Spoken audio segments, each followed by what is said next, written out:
السلام عليكم ورحمة الله وبركاته. بسم الله الرحمن الرحيم. إن الحمد لله نحمده ونستعينه ونستغفره ونعوذ بالله من شرور أنفسنا ومن سيئات أعمالنا. من يهده الله فلا مضل له ومن يضلله فلا هادي له، وأشهد أن لا إله إلا الله وحده لا شريك له، وأشهد أن محمدا عبده ورسوله صلى الله عليه وعلى آله وصحبه أجمعين. أما بعد، الله رب العزت دا مخلوقات او دا دنیا او دی کی جسدی دی غټ غرض د پاره پیدا کړی دي، او غرض معلوم دی او ښکار دی چې هغه د الله سبحانه وتعالى عبادت کول. الذي خلق الموت والحياة ليبلوكم أيكم أحسن عمله. الله سبحانه وتعالى دا ژوند او مرګ د پیدا کړی دی لپاره دی چې موږ په وګوري چې موږ کې څه عمل کوي. نبیا دا کې دین شي چې الله سبحانه وتعالى دومره غټ مقصد د پاره د دنیا او د خلق پیدا کوي، به دا اسی پالتو پری مقصد غټ ته غرض غټ ته نه داغي د پو کولو د پاره پیغمبرانو او کتابونه لګلي.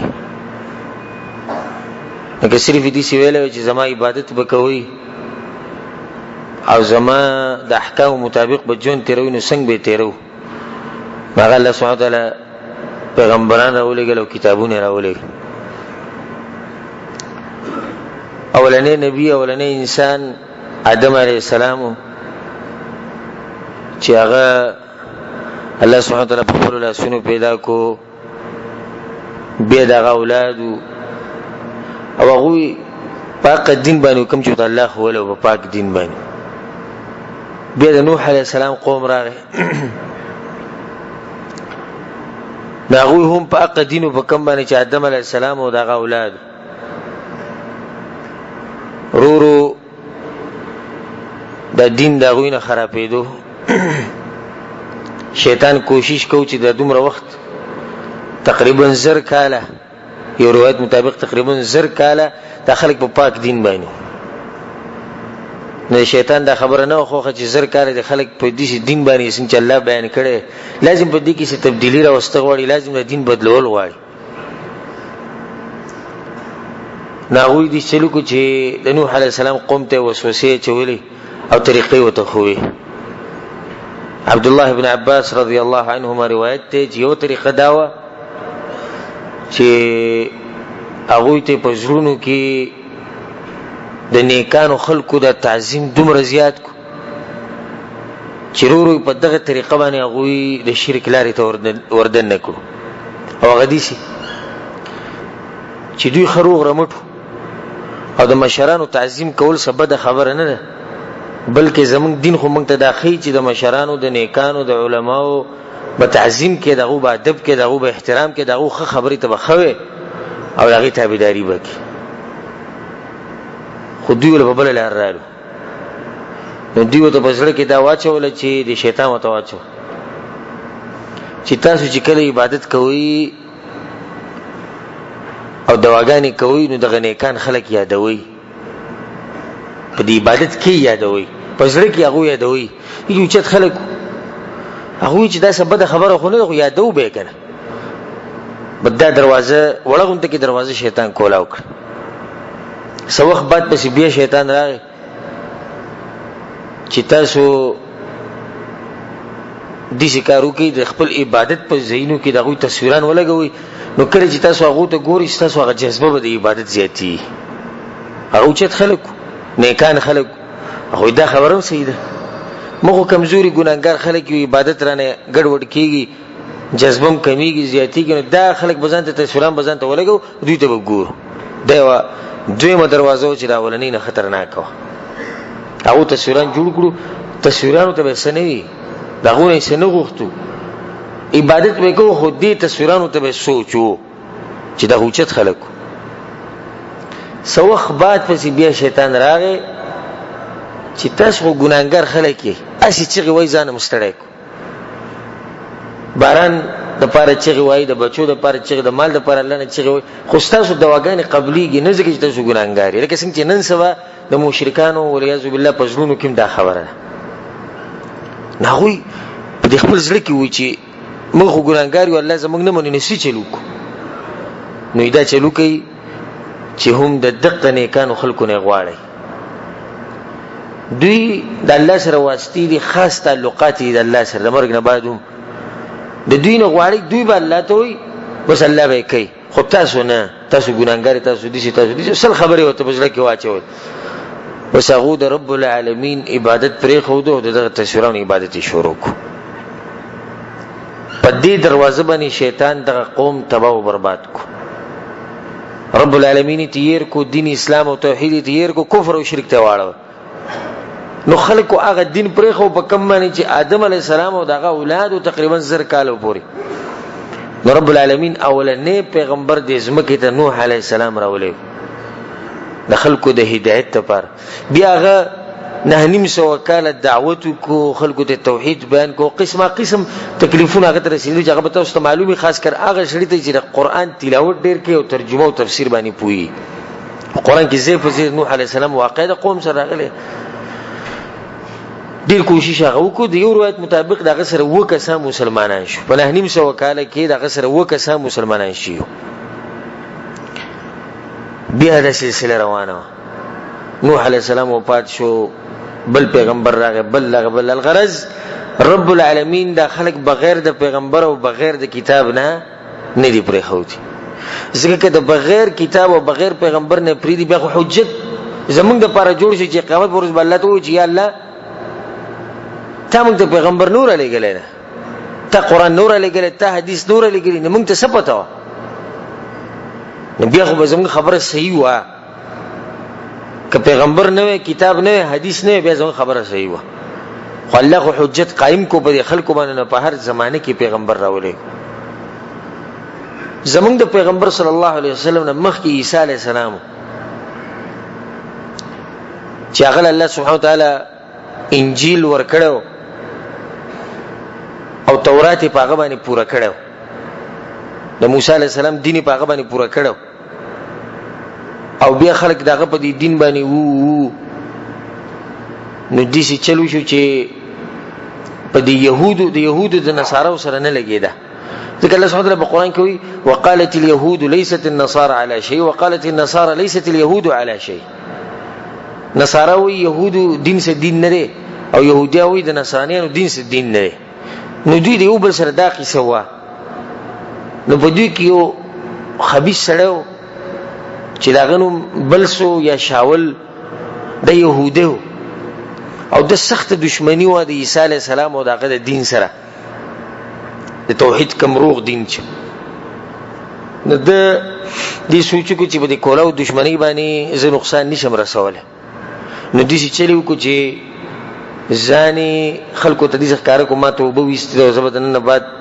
د عیسی علی السلام د دین تابعداري مو خو دې چې هغه دې خلکو دا غنیک سره دي ځکه چې په يهودو کې عالمو بده منافقت ښکار کو او شکر خپل بدل کو او په دې طریقه باندې هغه د نصارو په دین کې تبدیلیاں راوستي نه دا عقیده به هغه پیدا کړ چې عیسی علی السلام الہ دی دا عقیده به هغه پیدا کړ چې ورياذ بالله عیسی علی السلام د الله زوی دی دا عقیده به هغه پیدا کړ چې الله د دریم دی دا قسم عقیده خرافات هغه به کورنه وشتو دا به ته ماته الهام کی او کله به ماته خوبونه راځي او کله خلکو به یقین جوړو ورو هغه دین خراب شو چې کله دغه دین خراب شو د یو طرف ته اهل کتاب هغه ته چې يهود و نصارا دي نو يهود و نصارا دین څه شو اګډ وډ شو الا ډیر کم دینو چې هغه روغ پاتې شو بل طرف ته امیین امپړه خلک او امپړه دغه ودا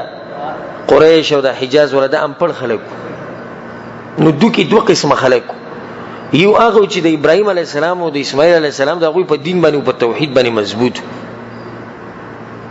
غالبا خلک دي خو په دوی کې یو بادشاہ او د سیرت د ذکر کومه په اختصار سره چې د درس سره تعلق دی په دوی کې یو باچا په د حجاز باندې یو ملک او هغه په د حجاز باندې خو مضبوطه باچایي و او د خلکو په زړونو کې راغټ مقام. هغه شام ته پر لړ سفر وکړو. چې کله شام ته لړ نو په شام کې دا وکړو چې خلک د بوتانو عبادت کوي. داغونه ته پوښتنه کوي چې دا څه قصه نه غوږی قصه ودی شي وي دا خو ډیر خي مال تیم بوتان راکړي. هغه بوتانو شیطان د تزو خو کم چې د نوح علی السلام په قوم باندې طوفان نغله او باقي کې دغه هغه بوتان تباشي ود وسواع ويغوث ويعوق ونصر اقبوتان شیطان دته وخو او دا غزه وکنستو هغه تیر وېست او غیر اورو په حجاز کې مکه مدینه طائف د خوشاس مکه بدی کې تقسیم کړو. ذکر رسول صلی الله علیه وسلم وی او دا غنو عمرو بن لحي الخزاعي رسول صلی الله علیه وسلم چې ما عمرو بن لحي الخزاعي په خوب کې ولیدو چې هغه په جهنم کې او د خپل کلمی ځان سره راخو دی په جهنم کې. ځکه چې هغه د بوتان دلته رانويست نو هر طرف ته توري تیارې شو. د عیسی علی السلام چې کوم دین هغه بدل شو او د ابراهیم علی السلام چې کوم دین او توحید هغه بدل شو او هر طرف ته تیرې شو. نو په دې کې رب العالمین یو رڼا راولې ګله او غرڼه دا راولې ګله چې موږ ته خپل کتاب نازل کو قرآن او موږ ته خپل پیغمبر محمد صلی الله علیه وسلم راولې چې داغه صفت رڼا وا هغه په خپل رڼا نه و هغه نور نو په خپل هغه انسانو خو صفت یې سو رڼا او الله ول رڼا ورکړي او رڼا قرآن او حدیث نه. هغه پیغمبر موږ ته امر وکړو چې د جاهلیت چې څومره مسلې دي دا به تاسو د ځان نو باسه. د جاهلیت زمانه هغه ته چې کوم د رسول صلی الله علیه وسلم نه مخکي د رسول صلی الله علیه وسلم چې مخکي خلکو د ټول په جاهلیت کې د بوتانو عبادت عام زنا عام شراب عام جواری عام سود عام ظلم زیاته عام د هر څه عام په دې تور تیرو کې رب العالمین پیغمبر راولو. ذکر الله سبحانه وتعالى بالقرآن کې سوي لقد من الله على المؤمنين إذ بعث فيهم رسولا من أنفسهم يتلو عليهم آياته ويزكيهم. الله په مؤمنانو باندې غټ نعمت دی چې په دوی کې د دوی د جنس نه پیغمبر را لېږلی محمد صلی الله علیه وسلم. هغه موږ ته راولې نه داغه په وجه باندې الله سبحانه وتعالى د دنیا رڼا کړه او هغه جاهلیت ختم کو په کم کې چې د خلک پراته. نو سوال دا چې آیا نن سبا جاهلیت شتي او کنه؟ نو جواب دا دی چې نسبتاً جاهلیت شتي خو پوره جاهلیت نشته. ځکه که وسو کوی چې نن سبا زمانم د جاهلیت ته نه دی والعیاذ بالله بے ادبی کوي د پیغمبر او د الله د کتاب نه چې جاهلیت وسوم دی نو الله بیا د کتاب ولر لګلو د پیغمبر ولر لګلی. نو جاهلیت شتي خو په یو کس کې وي په یو علاقه کې وي خو په ټول امت باندې موږ د اطلاق نشي کولای چې ټول په جاهلیت کې وي. نه د جاهلیت زمانه د رسول صلی الله علیه وسلم دراتلو سره ختم شو او بیا رسول صلی الله علیه وسلم دغه جاهلیت ته مسلو سخت رد کو او دغه په خلاف کې جهاد کو او د جاهلیت ته مسلې ټول ختم کړي. خدای جاهلیت ته مسلې سړي نه د قرآن او حدیث نه انسان معلومي. قرآن راواله پای کې الله د مشرکین او د يهود او نصارو حالات ذکر کړي. بیا نصارا حدیث راواله په حدیث کې د يهود او نصارو او د مشرکانو جاهلیت هغه مسلې ذکر د علماو د اقوالونه. نو علماو کوشش وکړو چې د جاهلیت ته مسلې راغونډي کو او د امت ته وخایو چې ګوره دا مسلې د دینه بزان لري ساتي. په دوی کې یو امام او شیخ الاسلام محمد بن عبد الوهاب رحمه الله هغه د توحید د دعوت شروع کو خاص کر په دې مبارک ازمکه باندې او هغه په دې کې یو کتاب ولیکو او دا کتاب نوم کې خو مسائل الجاهلیه التي خالف فيها الرسول صلى الله عليه وسلم اهل الجاهليه. د جاهلیت هغه مسلې چې رسول صلی الله علیه وسلم په د جاهلیت والو خلاف کړه او پاږي کې یو سل اتیش مسلې را جمع کړي چې هغه ټول د جاهلیت مسلې دي. هم دغه مسلې به موږ په خپل درسونو کې بیانو. یو سل اتیش مسلې به موږ په خپل درسونو کې ذکر کوو د الله سبحانه وتعالى په توفیق سره او داغه په مشیت سره ک الله وغوښته او ک الله جون را کو اله او په دې منځ کې چې کوم نورې مسلې چې هغه دي کې شیخ نه ذکر کړي او به کوم ذکر کوو دا مسلې د ځان نه بلکې د قرآن او حدیث او د سلف او د اقوالو نه غستې شوی مسلې. نو سړی به دا تاسو کوي چې موږ ته څه ضرورت ته چې جاهلیت مسلې زده کوو. ډېر خلک دي چې موږ ته څه ضرورت ته چې جاهلیت مسلې زده کوو. هغه جواب دی چې عمر بن الخطاب رضی الله عنه قول مشهور وی اسلام به ال ختمیږي چې کله اذا نشأ في الاسلام من لا يعرف الجاهليه. اسلام به ال ختمیږي چې کله په اسلام کې داسې خلک پیدا شي چې جاهلیت نه پیژني. ال به اسلام ختمي. اوس یو سړی ځان ته مسلمان وي او کارونه کوي د جاهلیت او د اهل کتابو سره مشابهت کوي او د مشرکین سره کوي، نو په دې کې صرف نوم پاتې لري اسلام، نور اسلام پکې نشته. نو اسلام ختم شو. زمونږ د نمونه سره خو کار نشته کنه. وې سره وې چې یو علاقه کې په نوم باندې مسلمانان ډېر شي او ټول یو ځای او باباګانو ته سجدي لګي د الله نه له نور ته چغوي په تعویذونه عقیده ده، په تور چړلو عقیده ده. او وې دا چې موږ مسلمانان یو نو دا خو د نوم اسلام ده، خو اسلام نشته. د عمر بن خطاب قول. او ځکه یو شاعر ومن لا يعرف الشر يقع فيه، څوک چې شر نه پیژني نو نږدې دی چې دی پکې ولي. او کم سړی چې شر پیژني د دې ځان لري ساتي. کله چې موږ ګاډی چلو او په دې لار کې موږ ته قسم بورډونه لګېدلي، دلته پارکینګ منه، دلته وارن نه وي، دلته سنگل روډ دی نه او ټیک بنه کې، دلته ودانه کې، دلته ودانه کې. دا موږ ته یو خبره خی چې دې کې خطر ده زمونږ د پاره. نو څوک چې په دې خبرو پوهیږي هغه په دې کې نه واقع کیږي. دا یو مثال دی. خو چې څوک په دې اشارو نه پوهیږي نو هغه به د دې لحاظ وساتي. چرته هم لحاظ نشي ساتلی. هغې پورې لحاظ نشي ساتلی چې څوک پورې په دې اشارو ځان پوه کړی نه چې دا د دې لپاره دقه شان د شرک او د جاهلیت مسلې چې کله انسان نه پیژني نو غالبا دا چې سړی پکې واقع کیږي. تاسو ټول ته زما دا نصیحت دی چې د جاهلیت هغه مسلې ټولې زده کړئ چې خپل معاشره، خپل ځان، خپل بچي، خپل اولاد هغه د دې مسلو نه لرې ساتئ. یو سل اتیش مسلې دي او دا داسې نشي کېدی چې موږ به بس په یو درس دوه کې یو سل اتیش مسلې، بلکې کوشش به زموږ دی چې په هر درس کې یو مسله به ذکر کوو خو د تفصیل سره. او الله سبحانه وتعالی مانه توفیق راکړي د حق د ویلو، الله سبحانه وتعالی تاسو ته توفیق راکړي د حق د اورېدو او درته د تیزی د لپاره یو فضیلت ذکر کما. رسول صلی الله علیه وسلم یو حدیث دی چې الله سبحانه وتعالی هغه مجلس والو له دا جزا ورکوي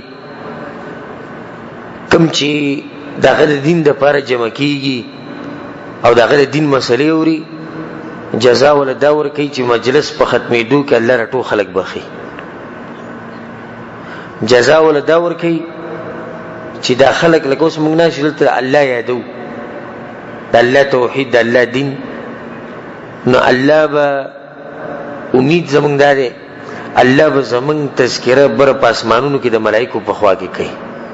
دا فضیلت نو لږ سخته به ځان تېروئ. درس زمونږ 40 منټه ډېر اوږد شي، 45 منټه نو په دې هفته کې د الله سبحانه وتعالی لپاره 40 او 45 منټه څه غټه خبره نه ده. موږ ډېر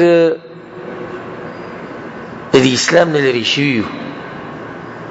په یو ورځ کې څو ګنټې 40 او په 40 ګنټو کې څو منټې 1400 او 40 منټې 40 غنټې په 40 غنټو کې 1440 منټې د روزانه ګوره.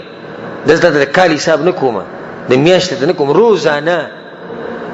او یو سپاره په 20 منټه کې ویل کېږي. د قران یو سپاره په 20 منټو کې ویل کېږي چې کله منځنۍ قرات نتیجه ونروي. دا موږ د تجربه ده چې په 20 منټه کې خپ آرام انسان سپاره ویل شي. 1440 منټونه چې 20 منټه لري نو ټول ختم شو کنه. اخورز لار ختم شو.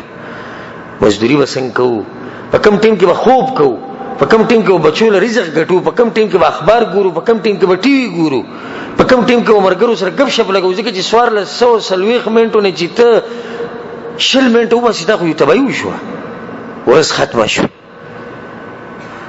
شوه که نه. 1440 منټو نه چې 20 منټه لرې کړي نو 1420 منټه پاتې شو. د افسوس خبره ده، د الله په رحم به کېږي. نو زموږ خو دا حالت دي چې یو سړی په 1440 منټه کې 20 منټه د الله کتاب له نه ورکوي، نو دا پوه چې د ایمان کومه درجه من کې کم سړی خپل ځان له جواب ورکوي. تاسو کې کم سړی روزانه یو سپاره وایي 20 منټه، کم سړی تاسو کې کم سړی 20 منټه د الله کتاب له ورکوي. دا سپارم پرېږده، په میاشت کې قرآن مه ختموه. تاسو کې کم سړی روزانه نیمه سپاره وایي 10 منټه څوک الله له ورکوي؟ 1440 منټه، په 1440 منټو کې 10 منټه څوک الله له ورکوي؟ دا هم په تندر ولګوه. تاسو کې کم سړی روزانه پاو سپاره وایي؟ جواب ځان له ورکوي. او تاسو ښه پوهېږئ، ښه د عقل خاوندان یئ، د پیسو په حساب باندې موږ ټول پوهېږو، د مزدورۍ په حساب ټول پوهېږو. نو په دې حساب به هم ښه پوهېږئ چې څوک په 1440 منټو کې 10 منټه یا 20 منټه یا 15 منټه الله له ورکوي. دا رب العالمین کتاب ده چې راویلي وی په خوږ اواز کې زړه پې مطمئن شي. نو که په دې 1440 منټو له ضرب ورکه په 2 کې څومره غټ شی ته جوړ شي؟ جوړېږي که نه؟ زموږ چې تقریبا 10,000 منټه به جوړېږي تقریبا 10,000 ووایه. په دې 10,000 منټو کې 40 منټه موږ الله له نشو ورکولی. په 10,000 منټو کې 10,000 منټو کې 40 منټه درسي، 45 منټه درسي، هغې ته موږ نشو کېناستی. دا زموږ هغه ایمان دی چې د دې فتنو او د دې دنیا او د دې مال د لاسه خراب شوی. الله سبحانه وتعالی زموږ د ایمانونو تازه کړي او الله دې زموږ د ایمانونو مضبوط کړي. نه که زه ستاسو ټیم ډېر علم د هغې به زه تاسو نه معافي غواړم، خو صرف په دې کار نه کېږي. زه به نه معافي وغواړم او تاسو هم په کار چې کښېنئ نیمه ګنټه 40 منټه قیمتي مسله به کې زده کوئ. دا د زه شرطیه نه ویم چې په دې درسونو کې څوک کېناست ډېرې قیمتي خبرې به یې زده کوي. ځکه چې د هغې وجه دا ده زموږ په درس کې انشاءالله د الله سبحانه وتعالی په توفیق باندې قرآن بیانېږي، حدیث بیانېږي او د سلفو د موحدین علماء اقوال بیانېږي. په هغې کې به ته زه قیسې نه کوم خپلې، یا د خپلو مشرانو قیسې به نه کوم. د قام نسب طرف ته به دعوت نه وي، د یو خاص مشر طرف ته د رسول صلی الله علیه وسلم نه علاوه به هغې طرف ته دعوت نه وي، د یو خاص فرقې طرف ته به دعوت نه وي چې هغې ته راجمع شي، د هغې جنډه راوالئ او د هغې چغې وایي او زنده‌باد او مرده‌باد. دا قیسې نشتي. موږ صرف یو چغه وو، کوم چې الله سبحانه وتعالی په قرآن کې ویلې ده: یا ایها الذین آمنوا اتقوا الله حق تقاته ولا تموتن الا وانتم مسلمون واعتصموا بحبل الله جميعا ولا تفرقوا. دغه زموږ دعوت دی. قرآن او حدیث مضبوط ونیسئ او ډلې ډلې کېږئ مه، فرقې مه جوړوئ، اختلافات مه جوړوئ. دا زموږ دعوت دی. نو دې دعوت کې به تاسو ته انشاءالله غټه فایده میلاوي. او که ستاسو اجازه دي چې یو مسله به کې ذکر کوم که نه دغه پوره وه. اوس تقریبا 40 منټه وشو. یو مسله به کې په اختصار سره ذکر کو او که پوره نه شو په روان درس کې به پوره کو. المسألة الأولى، اولنی مسله چې شیخ محمد عبدالوهاب رحمه الله ذکر کړې ده چې هغه په جاهلیت په وخت کې وه او رسول صلی الله علیه وسلم چې کله راغی او رب العالمین قرآن نازل کړو، دغه مسله پې باطله کړه او دا یې پې ختمه کړه. نو دا مسله دا چې ځکه کومې مسلې ذکر کوم دا ګورې خوند دپاره نه دي، دا د څه لپاره یادې که، ځان پې پوه که، د ځان نه یې وباسه، د معاشرې نه یې وباسه، د کور نه یې وباسه، د مسلمانانو نه یې وباسه. د دې لپاره مو ذکر کوو. نو اولنۍ مسله شیخ وایي: المسألة الأولى إنهم يتعبدون بإشراك الصالحين في دعاء الله وعبادته يريدون شفاعتهم عند الله لظنهم أن الله يحب ذلك وأن الصالحين يحبونه. شیخ وی پاغو کې غټه مسله چې کومه وا په جاهلانو کې په اهل کتابو کې او په امیونو کې کم چې ام پړو یعنی د مکې د مشرکان په دوی کې غټه مسله دا وا چې نیکان خلق به د الله سره په دواګانو او په عبادتونو کې شریک کول او دلیل سو وجه سو یریدون شفاعتهم عند الله چې دا خلق زمونږ شفاعتو کې د الله په دربار کې او غریبانو ګمان سو شیخ وي ان الله يحب ذلك چې الله خدا کار خوخت بلکې دائم وي دا الله مخوخت او د نیکانو خلقو مخوخت او دلیل په قرآن نور کړه کما قال الله تعالی ويعبدون من دون الله ما لا يضرهم ولا ينفعهم الله وي دا مشرکان دا جاهلان دا هغه چا عبادت کوي د الله نه لوي چې نو له فائدې ورکول شي او نه نقصان خو چې کله دې تبوسو چې ولې دا کوي دا الله خبره ده سوي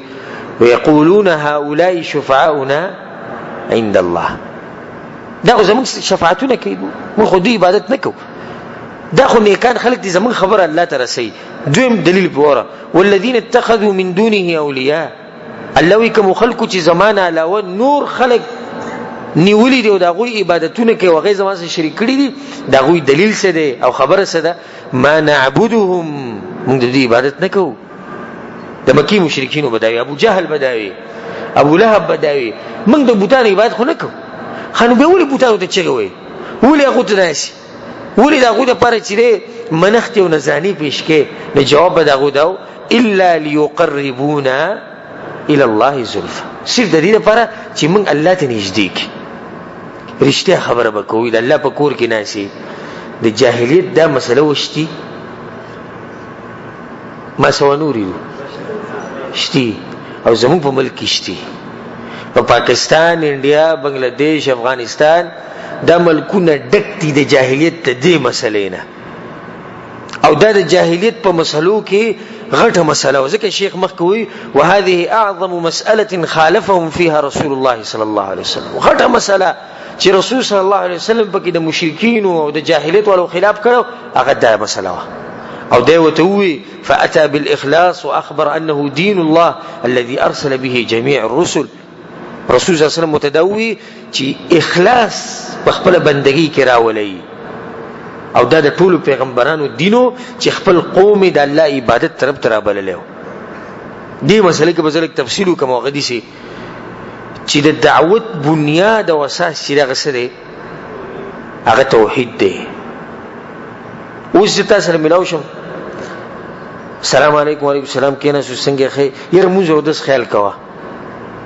سید خپل دعوت بل سړي سره ملاو شوي وې دې ذکر ته مور پلا سره خکوا سید خپل خبره خو کې سړی د مور پلا سره خکې ایو سړی 15 وخت موږ او داس کوي او یو سړی دومره ذکر او اسکار کوي چې د جمعات نه نروزي یو سړی صدقې زکاتونه ور کوي خو په عبادت کې د الله سره نور شریکان جوړي تاسو یې چې دې سړي د عبادت دله څه فائدہ ورکړه نه اول کار به موږ څه کوو اول کار به د توحید دعوت ورکو کله چې یو قوم لور شو اولنې دعوت به سي ابل توحیدی نن سبا والعياذ بالله الله دې زموږ حفاظت وکړي دسي خلق پیدا شوی دي چې هر چا خپل یو هدف یې خو دې په دعوت کې نو ځینې کسان د منځ نه علاوه بل باس نه کوي ځینې کسان د جهاد نه علاوه بل باس نه کوي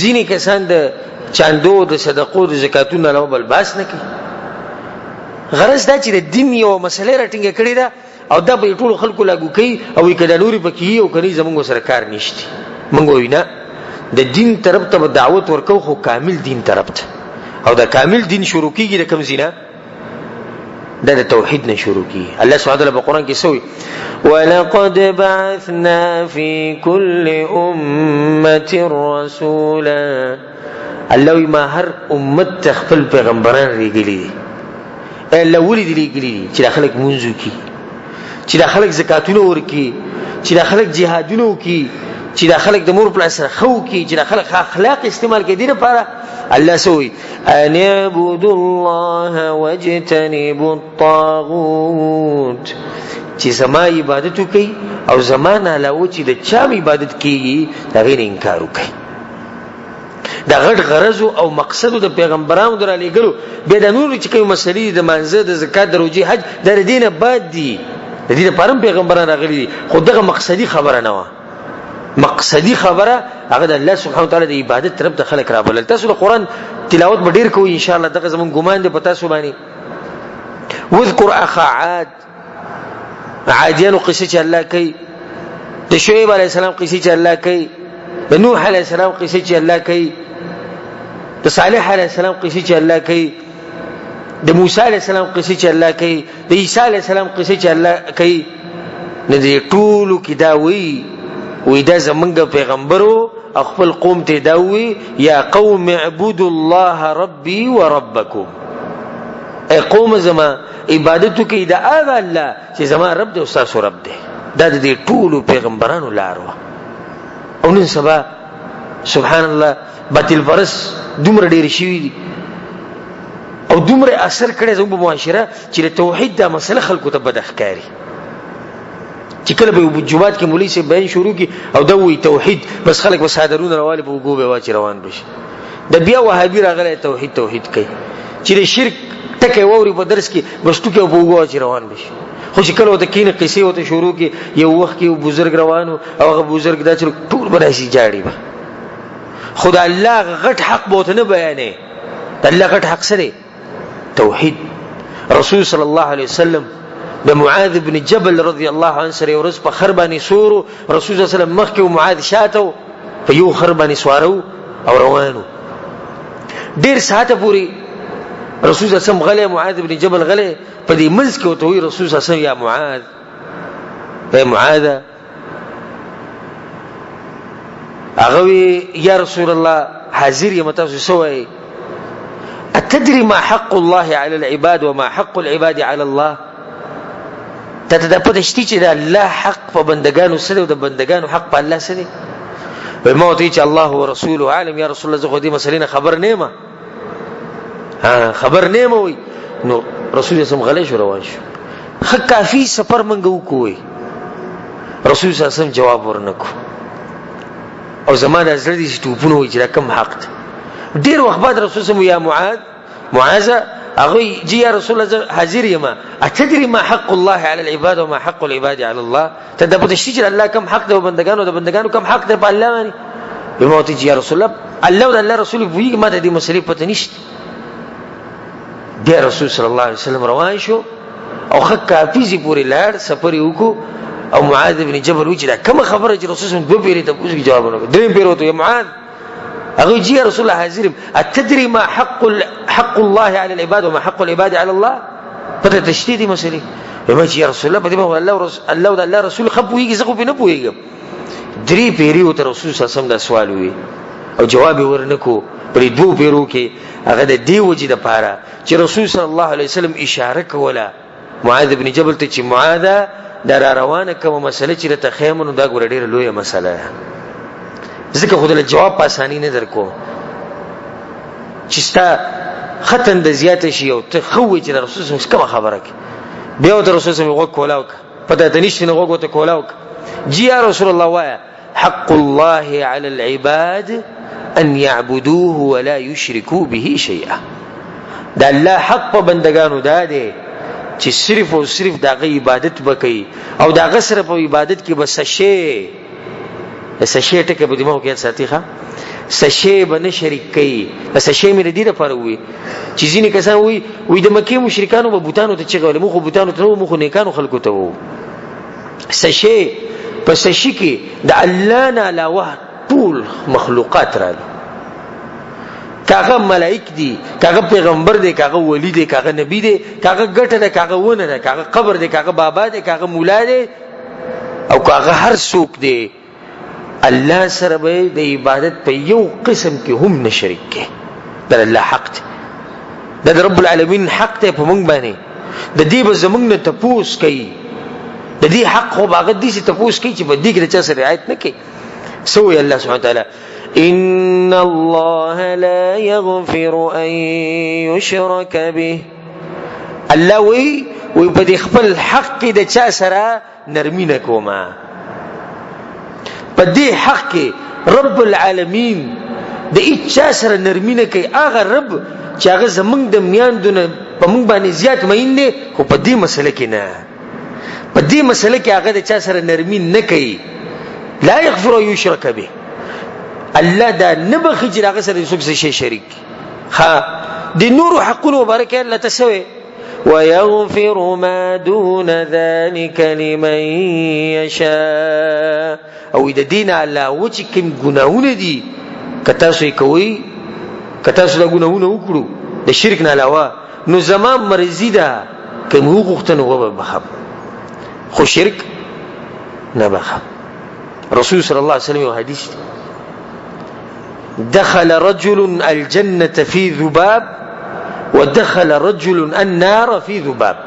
یو سړی جنت ته لاړ د یو ماشي د لاسه، او یو سړی جهنم ته لاړ د څه د لاسه؟ د ماشي د لاسه. صحابه یا رسول الله دا څنګه کېدی شي؟ وایي دا داسې چې یو قوم او هغوی یو بوت ودرولو د هغې عبادت به یې کوو، او چې څوک به په دې لاره تېرېدو نو هغه ته به وي چې د بوت دپاره به څه ورکوې، که وړوکی شی مې ورکړه. نو یو کس په هغه طرف باندې تېرېدو او دوی راونیو، وایي چې څه دې نه ورکړي د ده په نوم باندې ته نشي تللی. یا رندوکی و، لکه څنګه چې نن سبا دا خلک وایي څه وکړو، هغه دغه څه وکړو هلکې و. دوی چې به کله زور راوسي هغه وایي څه وکړو نو یې ما سره خو څه نشته، نو هغه وایي که سره سره نه وي یو ماشي الله لپاره راونیسو د الله په نوم یې راوینو، دا مچ راونیو او هغه یې مړ کړو او دا د الله لپاره شو، دا عفوا د دې بوت لپاره شو. هغه ورته ویځه رسول صلی الله علیه وسلم ویل لارې ورته پرېښوده، خو دا سړی چېرته لاړ؟ جهنم ته لاړ والعیاذ بالله. دویم کس راغی موحد، چېرته ځي؟ هغوی په یې لاره تېرېږي، بوت دپاره به څه ورکوې؟ هغوی زه څه نشم ورکولی. وایي یو مچ ورکوه، وایي نه یې ورکوو. وایي موږ به دې مړ کړو، وایي مړ مې کوي. معمولي خبره ده، خو مچ ته مړې که، مچ مړ که او پرېږده دې ځای کې د دې بوت دپاره قصه ختمه شوه. وایي نه، قصه کوم ځای کې ختمه شوه؟ د الله په حق کې به د هغه سره څوک شریک کوم او تاسو وایي قصه ختمه شوه؟ وی رسول صلی الله دومره وو چې هغه د جسم یې کیمه کو، مړې کو. رسول صلی الله علیه وسلم مړې کو، خو لاړ چېرته؟ جنت ته. هغه سړی تاسو پیژنئ چې سورت یاسین کې د هغه باس راغلی دی، کله چې هغه 3 پیغمبران الله یو کلي ته ولېږل او هغوی د هغو خبره ونه منله او هغو ته وایي د الله عبادت کوئ، دوی نه کوو. الله څه وایي؟ وجاء رجل من اقصى المدينه يسعى. الله وایي د دې ښار د دې کلي د یو ګوټ نه یو سړي را منډې والې را روانو چغې والې سوي یا قوم اتبعوا المرسلین.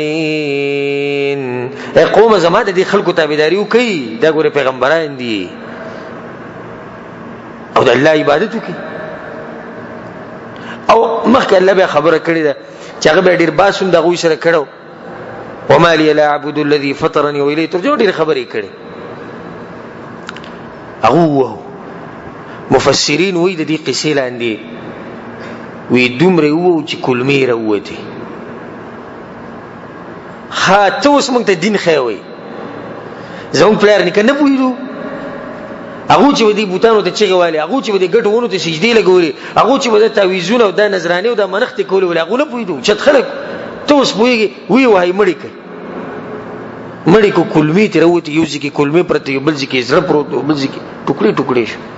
چې څنګه مړ شو نو بیا هغه صحیح خبره شروع شو، هغه دا چې رب العالمین ورته د جنت دروازې کولاو کړې او یې جنت. نو دا موحد سړی چې او دا نیک انسان چې د خلکو دپاره خیرخواهي په هر ځای کې غواړي، نو دی بیا هلته څه وایي؟ الله وایي دې سړي بیا په دغه ځای کې دا خبره کوله یا لیت قومي یعلمون بما غفر لي ربي وجعلني من المكرمين. ارمان چې زما قوم وزلیدلی، چې زما د قوم دی برزخ ته دننه راتلی شوې او زه دلته لیدلی وی چې الله زه جنت ته بوتلم او دوی د توحید منلی وی او د الله طرف ته راوپس شوی او صرف د هغه عبادت کولی. غرض زما د خبرې دا و چې د توحید دا مسله غټه مسله ده. موږ خو ګناهګار یو، د دین خو څوک انکار نشي کولی. ځکه یو شاعر وایي من ذا الذي ما ساء قط ومن له الحسنى فقط. هغه سړی ما ته وښایي په دې دنیا کې چې د هغه نه ګناه نه شوي، او ما ته هغه سړی وښایي په دې دنیا کې چې هغه صرف نیکیانې کوي او بدیانې ترې نه کوي. هېڅوک نشته. عصمت او د ګناهونو نه پاکوالی صرف د پیغمبرانو لپاره دی. د هغوی نه علاوه چې څوک دغونه ګناهونه کوي، نو دا نور ګناهونه بیا موږ باید الله ته دعا وکړو، ګمان ساتو چې الله به یې وبخي انشاءالله. خو دا شرک داسې مسله ده که په دې باندې څوک مړ شو نو دې د همیشه لپاره چېرته لاړ؟ جهنم ته لاړ. ما پسې یو انډین راغی ورځ او ما په دې بته کې بیان کو د توحید په باره کې. ما پسې راغی ما ته وایي چې شیخ زما مور پلار دواړه مړه دي او زه د هغوی دپاره دوا کولی شم که نه؟ ما دوا وله کوه، مور پلار دپاره خلک دوا کوي. وایي نه تا په دې درس کې آیت وایي ما کان للنبي والذین آمنوا یستغفروا للمشرکین. پیغمبر او مؤمنانو دا نه ده پکار الله وایي چې مشرکانو له دې بخانه وواړي. ما دا خو صحیح ده. ولې ستا مور پلار مشرکان اوسو؟ وایي هغه خو په نمونو مشرکان نه ما یې د مرګه پورې وو. وایي د مرګه پورې زه یې ګرنټي ورکوم. زه ورسره په ټیم کې ناست وم. نو اوس به څه کېږي؟ نو ما یې ته خو هغو له بخانه نیسي، خو ته په ژړا شو. وایي څه لار نشته، څه طریقه نشته؟ وایي هېڅ طریقه نشته بلکل. وایي که زه د هغو په نوم باندې جومات جوړ کړم، که زه د هغو په نوم باندې چې ته لار جوړه کړم، که زه د هغو په نوم باندې چې د اوبو ته لا جوړه کړم، ما که ته دا ټوله دنیا روالې ورې کړې خو الله یې نه بخي، ځکه چې د الله حق یې پوره نه دی ادا کړی. هغه اوچت حق هغه یې د الله نه دی ادا کړی. نو د دې حق خیال ساتئ او په دې کې کمی مه کوئ. په دې حق کې نور خو زموږ نه کمی کېږي، انسانان کمزوري. نو په دې مسلې خیال ساتئ او انشاءالله پر روان درس کې هم دغه مسلې تفصیل به مخکې کوم، ځکه چې دا مسله دومره لنډه نه ده، دا ډېره اوږده مسله ده او ډېر تفصیل د دې شیخ هم دلته کړی دی چې د دې د لاسه خلک د کافر او د مؤمن په منځ کې تقسیمیږي. د دې د لاسه رسول صلی الله علیه وسلم جهاد کړی دی، د دې د لاسه رسول صلی الله علیه وسلم دشمنیانې کړي دي، د دې د لاسه رسول صلی الله علیه وسلم د مکې نه وتی دی، د دې د لاسه رسول صلی الله علیه وسلم تره مړ شوی دی، د دې د لاسه د رسول صلی الله علیه وسلم ملګري مړه شوي دي، د دې د لاسه د صحابه وینې توی شوي دي، د دې د لاسه رسول صلی الله علیه وسلم په میاشتو میاشتو وږی پاتې شوی دی. غټه مسله ده. دا مسله په اوسات کې خو زه نشم بیانولی، خدای مقدمه وه، شروعاتو. او انشاءالله که الله سبحانه وتعالی له ژوند راکړو روان هفته کې ژوندی وم نو د دې مسلې تفصیل به درته انشاءالله نور به درته مخه وکړم. الله سبحانه وتعالی دې موږ له توفیق راکړي قرآن او حدیث باندې عمل کولو، او الله سبحانه وتعالی موږ له توفیق راکړي چې موږ د هغه د حق پوره پوره ادا کړو، او الله دې موږ د شرک او کفر نه لرې ساتي. الله دې موږ ته هغه شرک وبخي په کوم باندې چې موږ پوه نه وو، موږ نه شوی دی، او پر روان مستقبل ژوند کې الله موږ د دې خبرونه بالکل لرې ساتي. هذا والله تعالی اعلم وصلى الله على نبينا